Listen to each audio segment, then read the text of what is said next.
Die Farben जिसका वाहिद होता है die Farbe कलर, और ये जमा लगी है कलर्स, ठीक है। तो कलर जरा एक बार पढ़ लेते हैं ताकि आप सबको याद हो जाए। Schwarz, weiß, rot, orange, Ja, gelb, gelb, grün, blau, rosa, lila, violet, Violett, grau, brown, हाँ मेरी गाड़ी लाल है।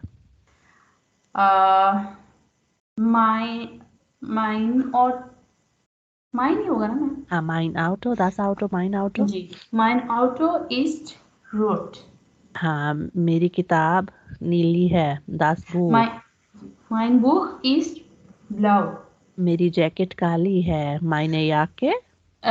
meine Jacke ist schwarz। मेरा बैग येलो है, Bergtasche। meine Tasche, die Tasche। meine Tasche ist gelb। Sehr gut। मेरा bag grey है। meine Tasche ist grau। Sehr gut।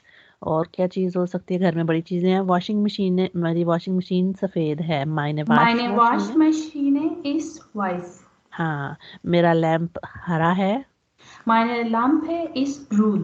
Sehr schön।